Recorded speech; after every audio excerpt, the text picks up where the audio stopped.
नमस्कार, मैं हूं संजय शर्मा। आप देख रहे हैं 4 PM न्यूज नेटवर्क। 140 करोड़ का देश पूरी दुनिया में शर्मिंदा एक बार फिर हुआ है।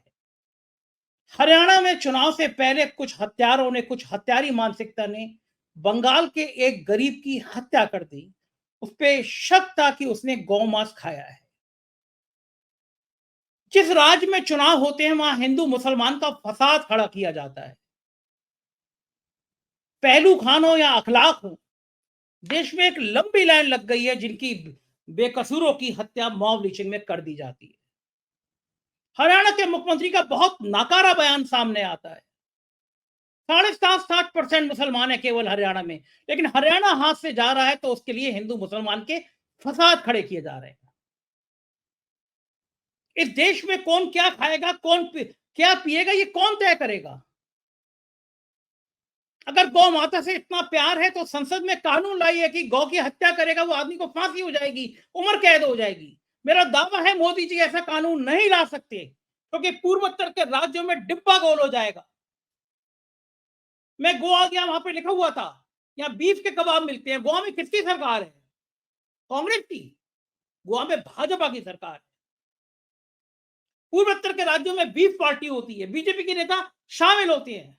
किरण रिज्जू का बयान आप सबने सुना है। तो ये नाटक किसके लिए? बेगुनाहों को मारने के लिए। बंगाल का एक कबाड़ी आदमी दिन रात कबाड़ बीन बीन के रोजी रोटी चलता है तो उसको लाके मार दो। बुलंदशहर में इसी तरह इंस्पेक्टर सुबोध सिंह की हत्या कर दी गई थी। ये उन्मादी भीड़ हिंदू मुसलमान नहीं देखती।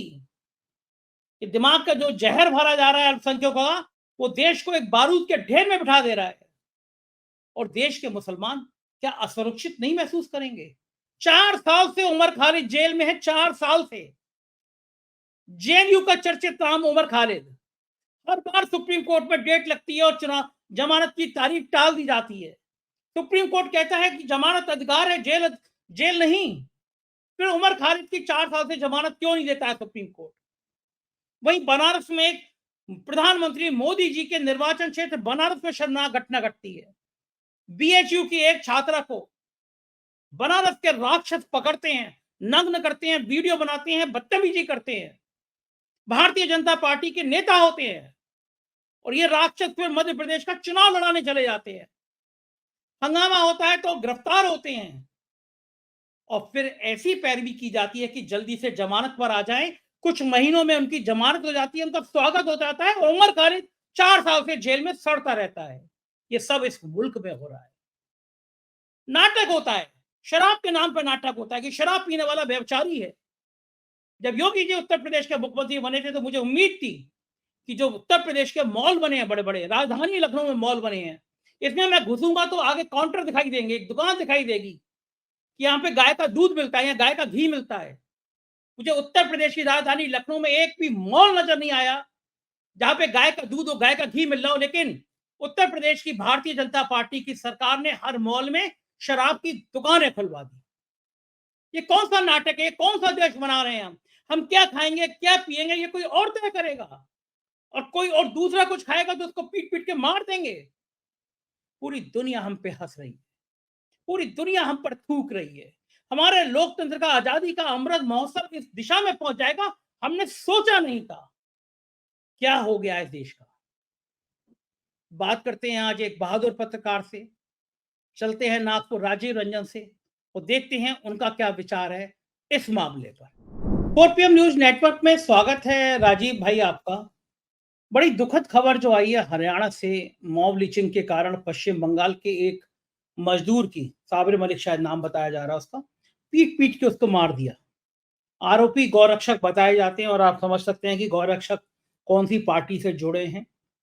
मुख्यमंत्री का नायब सैनी का बहुत शर्मनाक बयान सामने आया है। कोई कार्रवाई की बात नहीं, पहली घटना नजर में कोई कोई कड़ी कार्रवाई की बात नहीं। जिस राज्य में चुनाव होते हैं वहां हिंदू मुसलमान कराने के लिए छौका लगाया जाता है। राजनीति तय की जाती है कि किसी तरह चुनाव हिंदू मुसलमान पर हो जाए। हरियाणा में सिर्फ 7-7.5% मुसलमान है, इतनी बड़ी आबादी भी नहीं है। लेकिन एक मजदूर बंगाल से आया था, कबाड़ बीनता था, झुग्गी झोपड़ी बना के रहता था, उसको पीटा जाए, इस तरह हत्या कर दी जाए। हम आजादी का अमृत महोत्सव मना रहे हैं और फिर इस तरह किसी बेगुनाह को पीट पीट के मार देना। उत्तर प्रदेश में आपको याद होगा अखलाक, कहा गया कि अखलाक की इसमें फ्रिज में गौमांस का मीट था, जबकि वो बाद में मटन का निकला, उसको मार दिया गया। देश में इतना, पहलू खान एक चर्चित नाम था। देश में तमाम जगह पे ऐसी हिंसक घटनाएं हो रही हैं जिसमें मॉब लिंचिंग की जा रही है। दुनिया में हम कौन सा चेहरा दिखाएंगे कि भारत अब ऐसा देश नफरती चिंटुओं का देश बनता जा रहा है, जिसमें ये नफरती चिंटू कुछ भी कर दे रहे हैं, कहीं पे भी किसी की मार दे रहे हैं, किसी की हत्या कर दे रहे हैं। क्या कहेंगे आप? संजय जी, ये बहुत ही दुखद आपने समाचार दिया है। और देखिए, इस देश का जो आधार है प्रजातंत्र का, डेमोक्रेसी का, वो सेक्युलरिज्म है, वो टॉलरेंस है। हमको टॉलरेंस करना जो है वो सिखाया जाता है। यही इस देश के आधार में, केंद्र बिंदु में यही चीज है। अब आप जो है लोगों को क्लासिफाई कर रहे हो, आप लोगों को अलग अलग भागों में बांट रहे हो कि कौन क्या खा रहा है। ये सरकार का काम है? ये क्या पार्टी का काम है ये जानना कि भाई मैं मेरे किचन में क्या बना रहा हूँ, क्या खा रहा हूँ? मतलब इस देश में मुद्दे नहीं रह गए हैं क्या? और सबसे बड़ी बात तो मैं ये पूछना चाहता हूँ संजय जी, आपके माध्यम से भारतीय जनता पार्टी से और अन्य पार्टियों से, कि क्या चुनाव आता है तभी इनको गाय माता की याद आती है? जब जब चुनाव आता है तब तब आप देखिए मॉब लिंचिंग या गौ माता की रक्षा, ये मुद्दे अपने आप में उभर के आ जाते हैं सामने। आपने बहुत ही आंकड़े देके बहुत ही सही बात कही कि जिस राज्य में 7.5% माइनॉरिटी है, उस राज्य में आप ये सारे काम कर रहे हैं। इसका मतलब ये समझ में आ रहा है कि आप कितने डेस्परेट हैं। आप कितने डेस्परेट हैं कि ये किसी भी तरीके से जो है ये ध्रुवीकरण हो जाए। ये रिलीजन के आसपास में जो है, हिंदू धर्म के आसपास में और गौ माता के आसपास में सारी चीजों का ध्रुवीकरण हो जाए और चुनाव उसी के बेसिस पे लड़ा जाए। आप ये समझिए 10 साल का समय मिला, 10 साल का भारतीय जनता पार्टी को हरियाणा में। हरियाणा गुड़गांव के कारण बहुत ही बड़ा इंडस्ट्रियल स्टेट था। आप ये समझिए, आप मुझे बताइए, आज गुड़गांव के बदले प्लांट सेटअप हो रहे हैं आपके या तो नोएडा तरफ में या तमिलनाडु में जा रहे हैं, नीचे जा रहे हैं। तो गुड़गांव क्यों पीछे? 10 साल के अंदर में आप देखिए, ऐसी ये पार्टी सत्ता में आई थी। आप याद करेंगे मारुति में इन्होंने जो है, मारुति में बहुत बड़ा एक स्ट्राइक हुआ था, उसमें एक बिहार के एचआर मैनेजर थे मारुति के, उनको जला दिया गया था। ठीक है, झा या दुबे कुछ सरनेम था, मैं भूल रहा हूं। और आप सोचिए उसके बाद में वहां पे बहुत आक्रोश, जन आक्रोश जागा और सत्ता परिवर्तन 1-1.5 साल के अंदर में हो गई और जन आक्रोश को धीरे धीरे फैलाया गया। तो आप ये समझिए 1 महीने बाद, 2 महीने बाद इलेक्शन होने वाला है। जनता ने देख लिया कि 10 साल में आप जो बुनियादी मुद्दे हैं, रोजगार का मुद्दा हो गया, महंगाई का मुद्दा हो गया, ये मुद्दों पे तो आप बुरी तरीके से विफल हुए। आज जो इजराइल में, मैं आपकी जानकारी के लिए एक बात बता देता हूं, जो इजराइल में और जो रशिया में, यानी फिलिस्तीन में और जो रशिया में सबसे ज्यादा युवा भारत के भेजे गए हैं वो हरियाणा राज्य से। लंबी लंबी कतारें थी। आप समझ लीजिए बेरोजगारी का ये आलम है कि लोग मरने के लिए तैयार हैं, मरने के लिए तैयार हैं, पर वो एक रेस्पेक्टेड अर्निंग मेंबर बनना चाहते हैं अपनी फैमिली के। वो एक इज्जत के साथ, स्वाभिमान के साथ पैसा कमाना चाहते हैं अपने परिवार के लिए।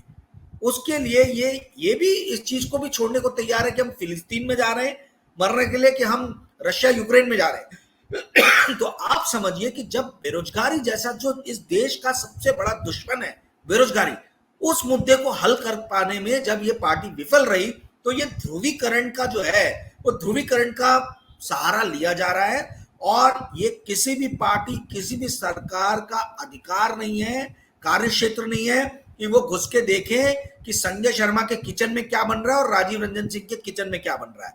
ये मेरा व्यक्तिगत आधार है। मैं नहीं खाता हूं गौमांस, मैं हिंदू हूं, मैं अपने चीजों को मानता हूं, मैं नहीं खाता हूं गौमांस, पर जरूरी नहीं है कि सभी वो चीज को फॉलो करें।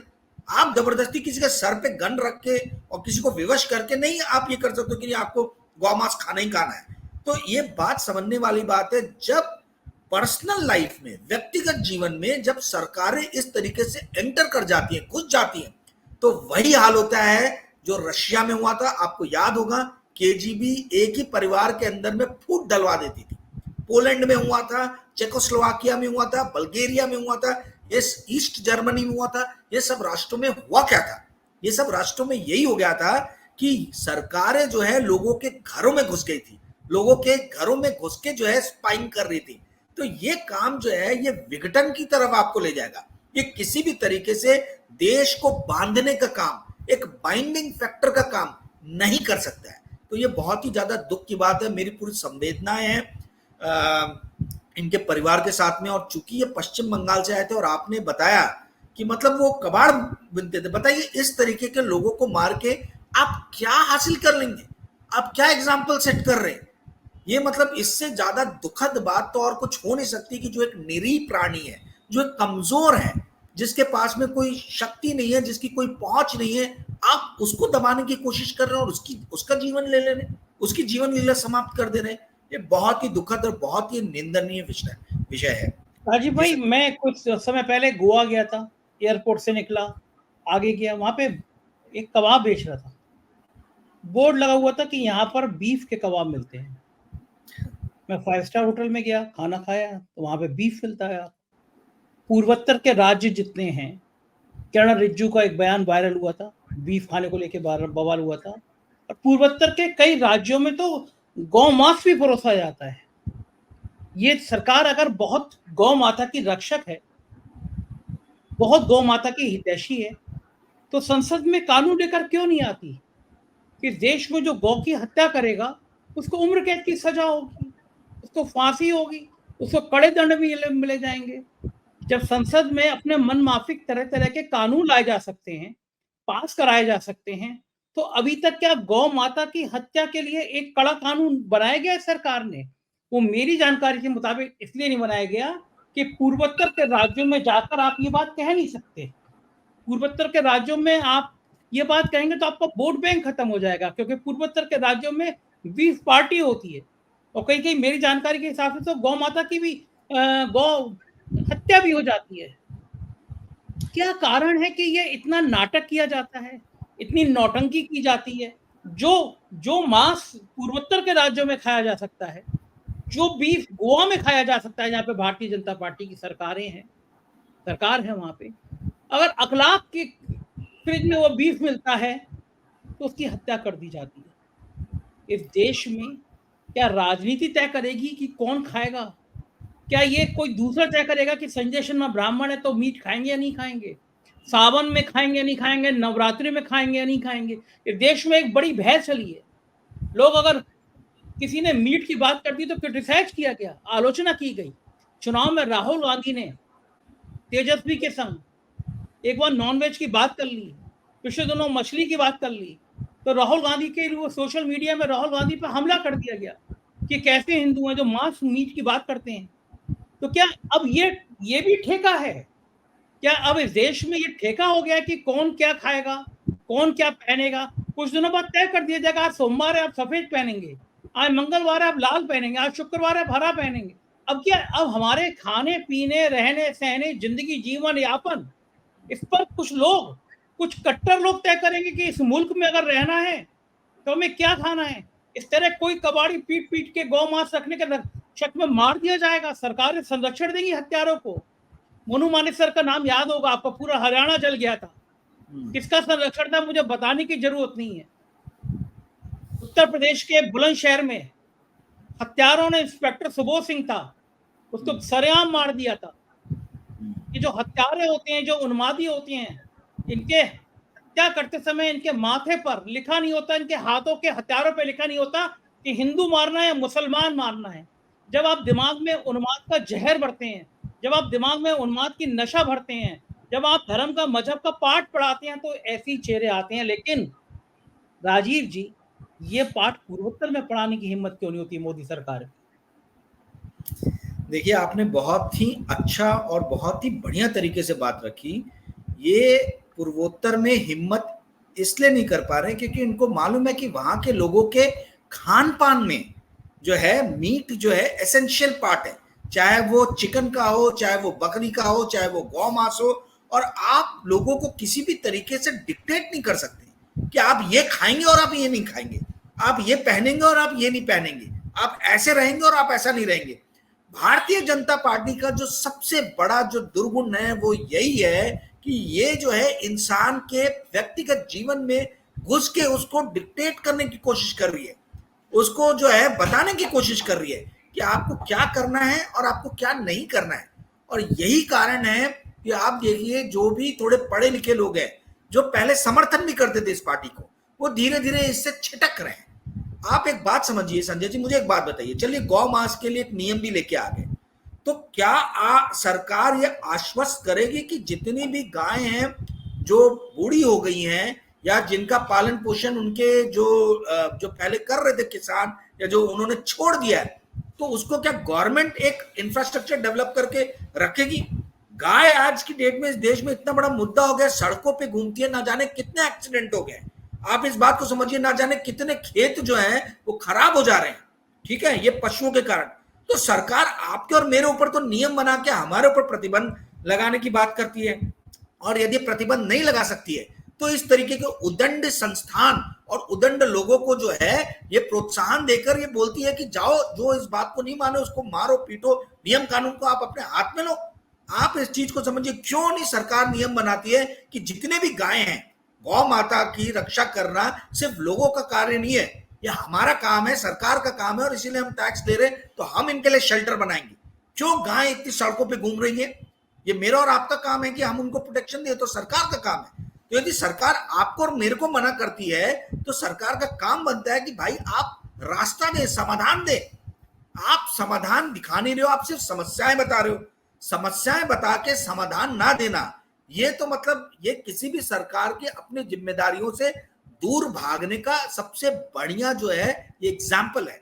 आप इस बात को समझिए, किरण रिजिजू तो आपने एक बोल दिया, पर आप देखिए कि पूरा पश्चिम बंगाल आप ले लीजिए, जहां पे इनकी पार्टी का मेन विरोध जो ये बार बार मात खा रहे हैं, उसका कारण ही है कि पश्चिम बंगाल के लोग इस चीज को पसंद नहीं करते हैं कि आप उनके ऊपर में गुजरात का हिंदू धर्म का संस्करण थोपे, या आप उत्तर प्रदेश में जैसा मनाया जाता है या हिमाचल प्रदेश में जैसा हिंदू धर्म का पालन किया जाता है वो संस्करण थोपे। भाई दुर्गा पूजा में पंडालों में मीट के, चिकन रोल के, मटन रोल के, मटन चॉप के बड़े बड़े पंडाल में वो लगते हैं, स्टॉल लगते हैं, लोग बड़े चाव से खाते हैं।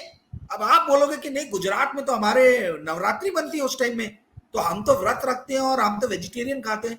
तो देखिए साहब, हिंदू धर्म जितना गुजरात में लोग शिद्दत से पालन करते हैं, उतने बंगाल के लोग भी शिद्दत से पालन करते हैं, पर उनके अपने खान पान का एक व्यवहार एक अलग तरीके का है।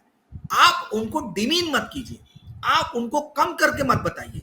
ये जो बार बार भारतीय जनता पार्टी गलती कर रही है, इनको याद करना चाहिए कि बाला साहब ठाकरे ने पहले वैलेंटाइंस डे का पूर्ण जोर से विरोध किया था, पर जब उनको ये समझ में आया है कि नहीं, ये एक पार्टी का काम नहीं है कि युवक और युवतियों के बीच में आए, कोई यदि प्रेम करना चाहे तो ये किसी राजनीतिक पार्टी का कार्य नहीं है कि उसको अलग करे।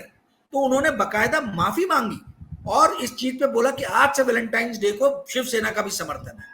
ये होती है एक दूरदृष्टि, लोगों को इससे सीखना चाहिए।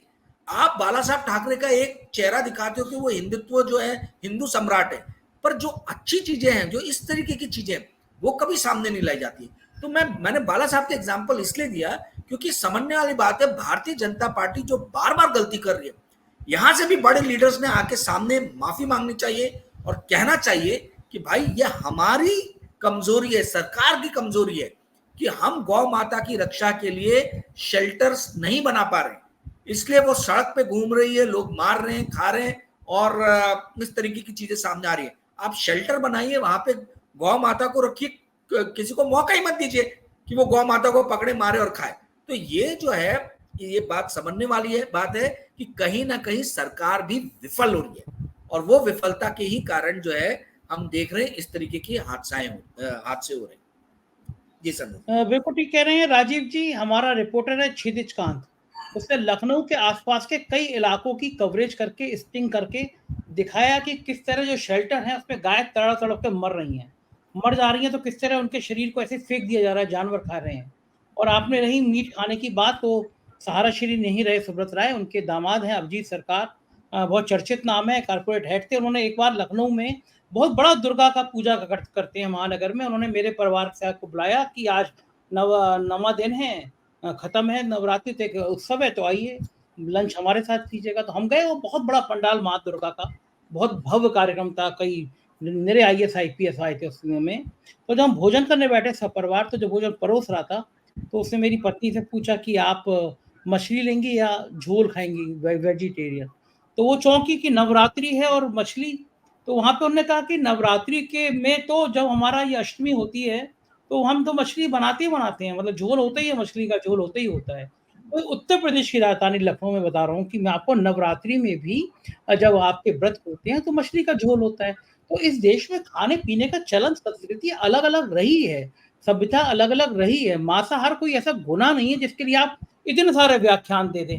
लेकिन समस्या ये है कि क्या इस देश में जो मोरल ड्यूटी है, जो नैतिकता का पाठ पढ़ाया जाता है, उसमें क्या ये शामिल हो गया है?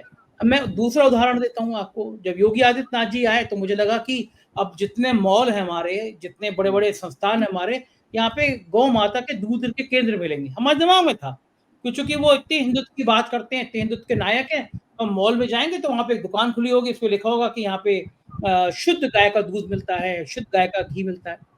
लेकिन राजीव भाई, एक भी मॉल में गाय का दूध और घी तो मिला नहीं है।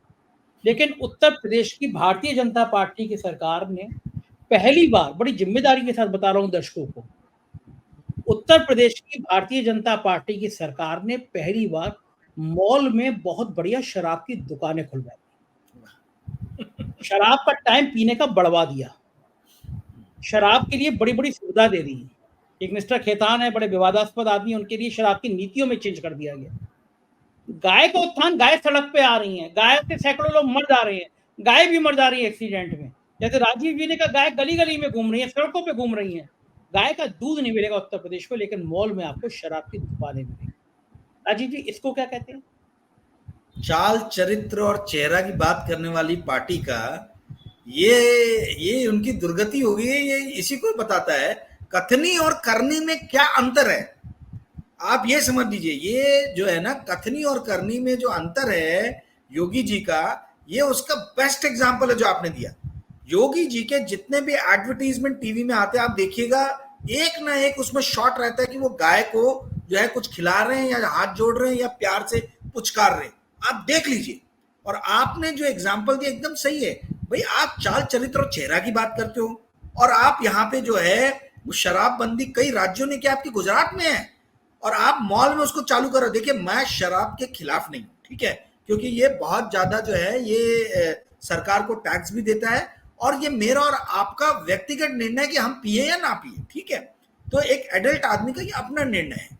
तो नैतिकता जो है, नैतिकता का जो इन्होंने एक चोला पहन के रखा है, और जो ये सबको नैतिकता का पाठ पढ़ा रहे हैं, ये अपने एक्टिविटीज से, अपने एक्शन से वो एक्सपोज हो रहे हैं। आप देखिए, action speaks louder than word, ये अंग्रेजी में कहावत है। यानी आपके जो काम है, जो कार्य है, वो आपके शब्दों से ज्यादा मायने रखते हैं। वो आपको पूरी तरीके से जो है उजागर कर देते हैं कि आपके दिमाग में क्या चल रहा है।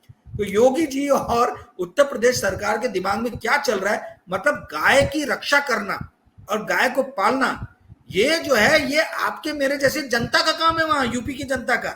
और इनका काम है कि शराब की नीतियों को में फेरबदल करें और शराब का कैसे प्रचार प्रसार करें, ये करेंगे। भाई, गाय की रक्षा की बात यदि आप कर रहे हो तो आपका काम है गाय को रक्षा देना, ना कि ये काम जो है मेरा और आपका होना चाहिए या उत्तर प्रदेश के रहवासियों का होना चाहिए।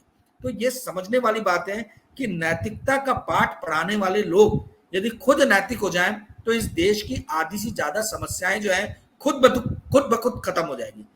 प्रॉब्लम यही है कि जो नैतिकता का पाठ पढ़ाते हैं वही नैतिकता को फॉलो नहीं करते, वही नैतिकता का अनुसरण नहीं करते। जी संजय जी। राजीव जी, एक मैंने फेसबुक पे फोटो लगाई थी, मेरे हाथ में स्कॉच का गिलास था, मैं ड्रिंक्स लेता हूँ, तो उसके नीचे कुछ भक्त आ गए और उन्होंने मुझे ज्ञान देना शुरू कर दिया कि शर्म नहीं आती, आपने ब्राह्मण कुल में जन्म लिया है, और कबाब भी रखे थे आगे नॉन वेज के, आप ब्राह्मण हो के शराब भी पी रहे हो, और सावन चल रहा है तो आप नॉन वेज भी खा रहे हो, आप कलंक हो, इस तरह का उन्होंने ज्ञान दिया। तो मैंने उसको लिखा फेसबुक पे कि भाई, इस देश में अभी तक कोई कानून ऐसा नहीं बना कि जो मुझसे कहे कि सावन में मैं नॉन वेज नहीं खा सकता या मैं स्कॉच नहीं पी सकता। तो मैंने उसको लिखा, मैं कहा भाई, अगर आपका मन गौमूत्र पीने का कर रहा है, गंगा जल पीने का कर रहा है, तो आप पियो ना, मैं आपको कहाँ मना कर रहा हूँ। मेरा मन स्कॉच पीने का कर रहा है, आपका मन होता है गौमूत्र पीने का कर रहा हो, गंगा जल पीने का, हम दोनों स्वतंत्र हैं। आपके गौमूत्र में मैं टिप्पणी नहीं करूंगा, आपके गंगा जल पे टिप्पणी नहीं करूंगा, आप मेरी स्कॉच पे टिप्पणी मत करो, हर एक की जीवन शैली आप उस पर क्यों टिप्पणी करोगे। कोरोना में राजीव भाई, कोरोना काल में मैंने देखा था जब पहला चरण में खुला कोरोना में कि बाजार खुले, तो 3 लोग जा रहे थे, पुलिस पकड़े डंडा मार देती थी, कहाँ जा रहे हो। तो जैसे ही उससे कहते थे कि शराब की दुकानें खुल गई है, शराब लेने जा रहे हैं, तो पुलिस अलाउ कर देती थी। कोरोना के बाद में उत्तर प्रदेश में कहीं पर भी दूध के सेंटर नहीं खुले थे, परेशानी हो रही थी। सबसे पहले जो खुला था वो शराब की दुकानें खुली। ये नैतिकता, ये नौटंकी किसको दिखाते हैं और किसको समझ में नहीं आती है। क्या इनको समझ में नहीं आता क्या कर रहे हैं ये लोग। मैं तो ये पूछना चाहता हूं कि क्या ये शिव भगवान का अनुसरण नहीं करते हैं। शिव भगवान भी तो मदिरा पान करते थे। आज काल भैरव का जो मंदिर है आप देखिए मध्य प्रदेश में, वहां तो बकायदा जो है आपको दिया जाता है प्रसाद के रूप में। तो ये कौन से हिंदू धर्म, ये कौन सा हिंदू धर्म का संस्करण जो है ये हम सबके ऊपर में लादना चाह रहे हैं, ये मुझे समझ में नहीं आ रहा है। कहीं हिंदू धर्म में वेद आप उठा के पढ़ लीजिए, कहीं नहीं लिखा है कि आप ये खाएंगे और ये नहीं खाएंगे। ठीक है, शिव भगवान की खुद हमने देखी है कि भाई मतलब वहां पे जो है जो कहानियां पढ़ी हैं कि आप जो है वहां मदिरा पान पे किसी भी तरीके का प्रतिबंध नहीं था। आप काल भैरव का मंदिर, ये तो हिंदू धर्म का सबसे मतलब वन ऑफ द बिगेस्ट मंदिर में से जो है, एक पूजा स्थल में से, वहां कैसे जो है प्रसाद के रूप में दिया जाता है। तो ये जो हिंदू धर्म का जो पाखंड बना के जो है जो इस तरीके की चीजें कर रहे, देखिए आप ये ध्यान दीजिए कि आज से 2000 साल पहले बौद्ध धर्म और जैन धर्म का प्रचार प्रसार क्यों हुआ था। वो इसीलिए हुआ था कि हिंदू धर्म में पाखंडी लोग आ गए थे। इतना उन्होंने पाखंड फैला दिया था, इतना व्यभिचार बढ़ा दिया था कि धीरे धीरे आपके मेरे जैसे जो जनमानस थे उनका मन हिंदू धर्म से हटके बौद्ध या जैन धर्म की तरफ जाने लगा। तो बाबा साहब अम्बेडकर भाई उन्होंने तो नागपुर में ही लिया था। बौद्ध धर्म में जो कन्वर्ट हुए वो तो नागपुर में ही हुए थे। और हर साल अक्टूबर में बहुत बड़ा जो है यहाँ पे पर्व मनता है उस चीज का। पूरे भारत का, पूरे दुनिया भर से जितने भी बौद्ध धर्म को पालन करने वाले लोग हैं वो लोग नागपुर का उस समय में जो है वो नागपुर में आते ही है, नागपुर में विजिट करते ही हैं। तो आप ये समझिए पाखंड को बढ़ा चढ़ा के यदि आप पेश करेंगे तो ये तो हिंदू धर्म को नुकसान पहुंचाने वाली बात है। इससे हिंदू धर्म को फायदा नहीं होगा, इससे हिंदू धर्म का नुकसान होगा। ये हमें विघटन की तरफ लेके जाएगी। जो लोग थोड़े से पढ़े लिखे लिबरल है, जो नहीं चाहते हैं कि उनके जीवन में किसी भी तरीके से इस तरीके की तानाशाही आए, वो लोग जो है खुद ब खुद आपसे छिटक जाएंगे। बाबा साहब जैसे छिटके, बाबा साहब के ऊपर में तो क्या क्या नहीं अत्याचार हुए। बाबा साहब के ऊपर में उस वक्त ब्राह्मणवादी ताकतों ने अत्याचार किया, कांग्रेस ने भी अत्याचार किया। वो सबसे परेशान होकर उन्होंने छोड़ा और उन्होंने अपना धर्म जो है अनुसरण किया। तो ये जो चीजें हैं ये समझने वाली बात है। हमें विघटन की तरफ नहीं जाना है, ये जनता को समझना है। जी संजय जी। कुछ बात है, मैं गया था कलकत्ता में और वहाँ पे माँ का एक बहुत बड़ा मंदिर है, सिद्ध पीठ है वो। रामकृष्ण परमहंस जी ने वहाँ पे साधना की थी। मैं गया उस सिद्ध पीठ में, वहाँ पे 2 खाने बने हुए थे। पता चला एक में रोज भैंसे की बलि दी जाती है, एक में बकरे की बलि दी जाती है। वो जो रक्त होता है वो सिंदूर में मिलाया जाता है। महिलाएं, मेरे आज भी घर में रखा है वो सिंदूर में दिया जाता है कि आप पूजा स्थल में रख लीजिए। कामाख्या देवी मंदिर है, वहां आप चले जाइए, लगातार वहां बकरों की बलि होती है। लेकिन एक तरफ धर्म की मान्यताएं हैं, दूसरी तरफ केवल एक मीट रखा है, केवल एक आधार पे कि शक हो जाए कि इसने खा लिया है और उस व्यक्ति को मार दिया जाए। राजीव जी, एक देश में, मैं आखिरी सवाल आपसे पूछूंगा, क्या होता होगा मुस्लिम जनमानस के दिमाग में, जहन में। ट्रेन में जा रहे हैं लोग, फोर्स में तैनात एक आदमी आता है, कुछ दाढ़ी वालों को जिनकी वेशभूषा मुसलमान जैसी लगती है, उनको ताड़ कुछ लोगों की हत्या कर देता है। इतना उन्माद, इतना जहर, इतनी नफरत इस देश में भर दी गई है। इस आबादी को, देश की इस आबादी को, मुस्लिम आबादी को क्या लगता होगा। और सबसे महत्वपूर्ण बात राजीव जी, उमर खालिद 4 साल से जेल में बंद है, 4 साल से। जेएनयू के बाद उमर खालिद की चर्चा पूरे देश में, पूरी दुनिया में हुई। हर बार सुप्रीम कोर्ट में कोई ना कोई कह के जमानत के नाम पर डेट बढ़ा दी जाती है। बड़े बड़े बयान आ जाते हैं कि जमानत अधिकार है, जेल अधिकार नहीं है, जमानत अधिकार है। बड़े बड़े बयान पिछले दिनों में आए। नेताओं की जमानत हो गई, उमर खालिद की जिस दिन जमानत लगती है उमर खालिद की डेट बढ़ा दी जाती है। 4 साल से वो आदमी नौजवान जेल में है। बनारस में प्रधानमंत्री नरेंद्र मोदी के क्षेत्र में घटना घटती है। बीएचयू में पढ़ने वाली एक छात्रा के कुछ लोग पकड़ते हैं, नग्न करते हैं, उसका वीडियो बनाते हैं। सारे के सारे भारतीय जनता पार्टी से जुड़े होते हैं और वो घटना करके उसका वीडियो बनाकर मध्य प्रदेश चुनाव लड़ाने चले जाते हैं। जब बहुत ज़्यादा बवाल मचता है तो वो लोग पकड़े जाते हैं। प्रधानमंत्री के निर्वाचन क्षेत्र बनारस की बात बता रहा हूँ। यहाँ पे कोई लड़की को छेड़ देता है, उसकी टांग पे गोली पड़ जाती है। बस उसका नाम ऐसा होना चाहिए जिसमें गोली मारने के पर्याप्त कारण हो। इन नौजवानों की किसी टांग में गोली नहीं लगती है और उमर खालिद की 4 साल में जमानत नहीं होती है। ये नौजवान कुछ महीनों में जेल के छूट गए, रेप की धाराओं में, क्योंकि आप भी जानते हैं पैरवी सरकार करती है, किस तरह की पैरवी कड़ी करनी है, किस तरह की कम करनी है। कुछ ही महीनों में छूट गए और उनका स्वागत किया गया। इस देश में क्या अब यही देखना बाकी रह गया? अभी वो लड़के छोड़े गए हैं, दोनों लड़के जिनके जो बनारस की तीनों आप बात कर रहे हैं, तीनों अभी फिलहाल में जो है उनका ये हुआ, बेल हुआ है। आपने ये बहुत अच्छी बात कही है और मैं संजय जी ये कहना चाहूंगा कि ये लिटमस टेस्ट है, ये गवर्नमेंट का नहीं, ये चंद्रचूड़ जी का। ये मेरे जितने भी पत्रकार मित्र, मैं उनको यही बोलता हूं कि आप चंद्रचूड़ जी की इतनी तारीफ करते हैं, क्या चंद्रचूड़ जी को उमर खालिद नजर नहीं आता है? क्या उनको ये नजर नहीं आता कि 4 साल से जो है जब भी बेल की बात आती है तो उनके उसके मामले को जो है आगे खिसका दिया जाता है? गवई साहब के एक मित्र से मेरी बात हो रही थी कुछ दिन पहले, मैंने उनको बोला कि जितने सुप्रीम कोर्ट के जजेस हैं, इनके मुंह पे जो है एक बहुत बड़ा प्रश्न चिन्ह लोगों ने लगा दिया है कि भाई आपको ये मुद्दे दिख नहीं रहे हैं क्या? आपको ये नजर नहीं आ रहा है कि उमर खालिद 4 साल से जेल में, आप क्यों नहीं उसके बेल पिटीशन की सुनवाई कर रहे हैं? क्या गलती किया उसने? आप बताएं और उस पर अगर गलत है तो सजा दीजिए। आप 4 साल से किसी व्यक्ति को जेल की काल कोठरी में, आपने काल कोठरी में बंद करके रखा है, 4 दीवारों में बंद करके रखा है। ये तो उसके आर्टिकल 19 का पूरी तरीके से जो है वो हनन है। आप देखिए जो आर्टिकल 14 से लेकर आर्टिकल 22 तक जो दिया गया है हमको, संविधान ने जो अधिकार दिए, ये सारी चीजों का हनन करने वाली बात है। उस यदि युवक ने कुछ गलती की है जिसका नाम है उमर खालिद, तो आप उसको सजा दीजिए। ऐसे ही इन्होंने 7 साल तक नक्सलाइट लोगों से रिलेशनशिप है ये बोल के हमारे नागपुर विश्वविद्यालय की अंग्रेजी एमए इंग्लिश की जो एचओडी थी, हेड ऑफ द डिपार्टमेंट, उनको 7 साल इन्होंने जेल में डाल के रखा और कुछ नहीं निकला, कुछ नहीं निकला। आप बताइए, तो यदि कुछ है, आपने तो उनके जीवन के 7 साल ले लिए, वो 7 साल कौन लौटाएगा? उनको वापस कौन करेगा? तो इस तरीके की जो चीजें हैं ये बताती हैं। देखिए हमारा जो है वो कोई ये स्टेट नहीं है कि भाई प्रजातंत्र के जो प्रहरी है, जो सरकार है, जो एग्जीक्यूटिव है, उस पर किसी भी तरीके का प्रश्न चिन्ह ना लगे। और ये चंद्रचूड़ जी का अभी तो वो जाने वाले हैं, मतलब उनका टेन्योर खत्म होने वाला है। ये उनका कर्तव्य बनता है, दायित्व बनता है कि वो इस तरीके के केसेस की सुनवाई करें। ये बहुत बड़ा जो है एक प्रश्न चिन्ह लगेगा उनके करियर का, जो टेन्योर का, जिस टाइम में वो सुप्रीम कोर्ट के चीफ रहे, कि ऐसे लोगों की केसेस की सुनवाई क्यों नहीं हुई। इस सवाल का क्या जवाब है उनके पास में कि 4 साल से उसका जब भी बेल का पिटीशन आता है आप उसकी सुनवाई नहीं करते? आप कौन सा लॉजिक दोगे? आप तो बहुत बड़े प्रहरी बनते हो संविधान के, तो आपके पास में क्या लॉजिक है?